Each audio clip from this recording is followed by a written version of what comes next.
And another recession indicator, y'all really gotta walk with me on this but men not being overly thirsty is a recession indicator now. Hear me out. The denial is a very powerful coping mechanism. Okay, so do y'all remember this like a couple years ago ending literally in my opinion, like last year? Every time a woman will post a photo dump, it will always include a screenshot of a man saying the thirstiest thing imaginable or imply that she's somewhere getting spoiled. Well, the girls is not posting those no more because the men is not sending them no more. Enough talk. It's clear the bitter sisterhood is suffering from a severe case of writer's block. The feminist Cosa Nostra can no longer cook up good copium to keep their addicts satisfied. The simple fact is that men are not spending money on these low vibrational females anymore. The only recession to speak of comes from the lack of simps left to spend on these leftovers.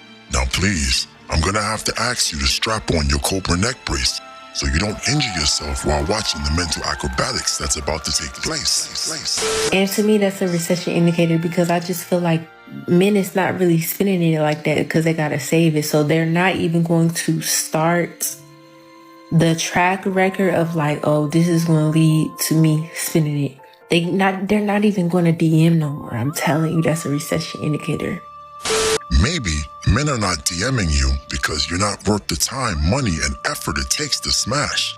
If women like yourself are blatantly bartering their bodies and time for money, why wouldn't a logical man just pay up front for sex when that's all he really wants from you?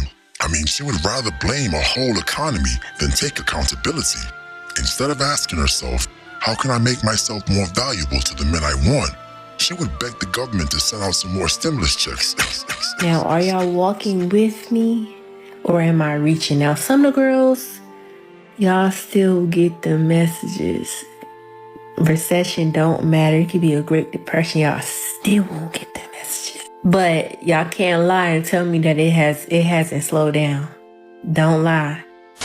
Yes, don't lie to yourself. I'm telling you, something is in the air. It's like men are just more focused on other things, other than which box am I gonna beat next. Men are just not as thirsty or sex-driven as they used to be.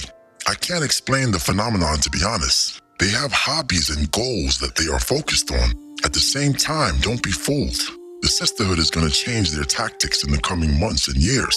Many have realized that shaming is no longer an effective strategy to get men to do as they please. I promise you, they will channel their inner Delilah and attempt to manipulate you into spending again. They're gonna try to convince you to believe that spending on them is in your best interest, that you are basically missing out on an experience if you don't waste your money on them.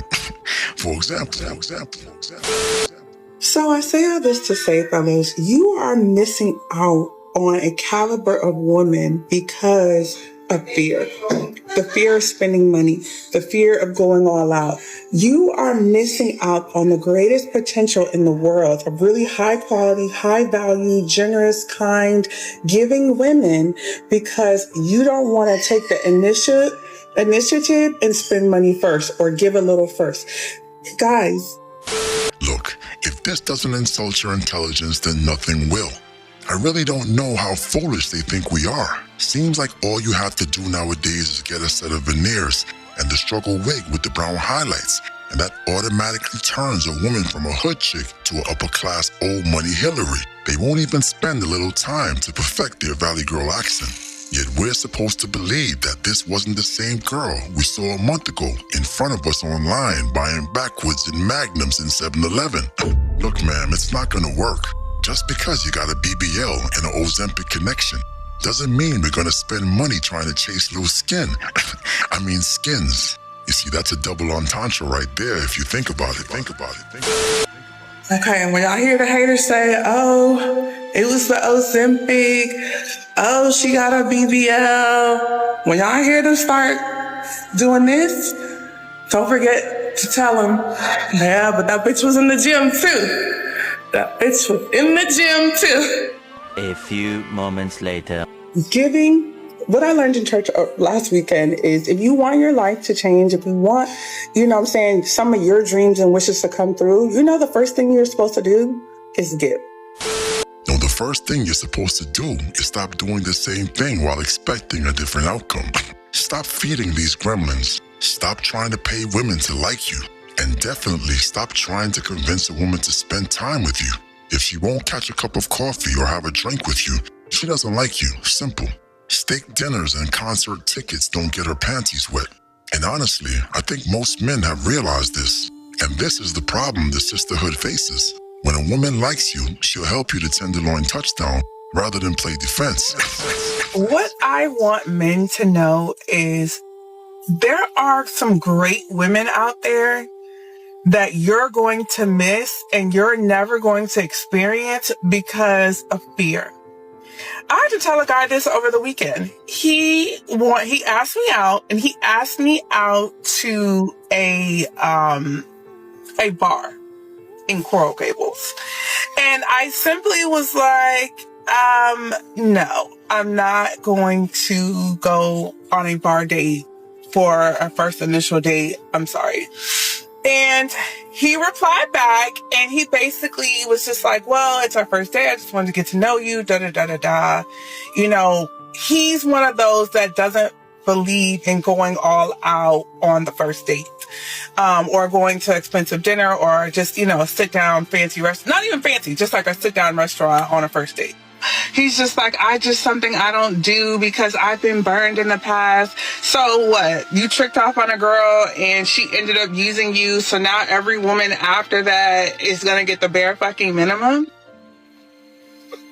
That's what these men think. They get used one time. Someone hurt their feelings one time. And now all women are gold diggers. And now you refuse to spend over $50 on any bitch until they're your girlfriend. And then you'll give them the world once they're your girlfriend. Sir, good fucking bye.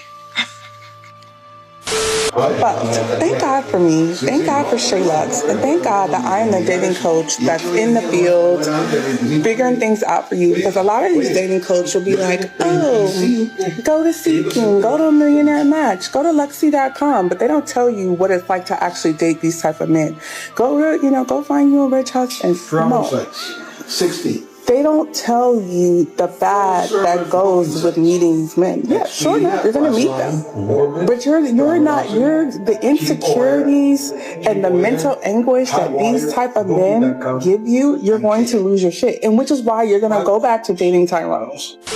She started the video to tell men they should spend more money on women, and ended the same video telling women that men with money will give them mental anguish. And this is their dating coach. And this is their sorry infomercial to convince you to spend your Colombian dollars on them. Pathetic. But when all else fails, the bitter sisterhood will cope with your non-spending by calling you broke. Dating is so trash in New York City, and the reason why I say that is because a lot of these men in New York City are not getting to the bag how they should be. Like, you will have women in New York City working 9-to-5 jobs, bottle girls, social media influencers, hairdressers, lash techs, anything that they need to do to get to a bag. And then you have the men, and they just seem really lazy. And I'm not saying that it's all the men of New York City, but in the black community, I'm noticing like these men will just have basic jobs. But then a lot of times I see how they leech off of women. And like, if one relationship don't work out for them, they'll just go to the next girl and leech off of her. And a lot of times these men don't even have their own homes in New York City. Most people don't own their own homes in New York City, especially men in their 20s and 30s. The first thing these women will do after they win the apartment lottery, get a rent-stabilized apartment, lock in their child support slave money, cash in their government assistance check, or get their emergency housing voucher, is call you broke. And we all know that men don't have access to many of these programs. But the bigger picture is that men with or without money are not motivated or excited to spend their hard-earned money tricking on women like this, especially in a city like New York. When this man has worked and saved his money to get a house or apartment, why would he waste time entertaining your mean mugging grimace and masculine attitude? Come on, Ma, let's be serious. And I get it. New York City is fucking expensive, okay? That's why a lot of times we move out of New York City and go to Jersey or go to somewhere else because it's expensive. But these men in dating, they can't even afford a good date. Am I the only female who feels this way? But wait a minute. You didn't smash the bell and press the like button. Blasphemy. And although you will never be worthy of a monarch such as myself, Lord Destro would suggest that you poor fools at least give oligarchy a try. So be Destro.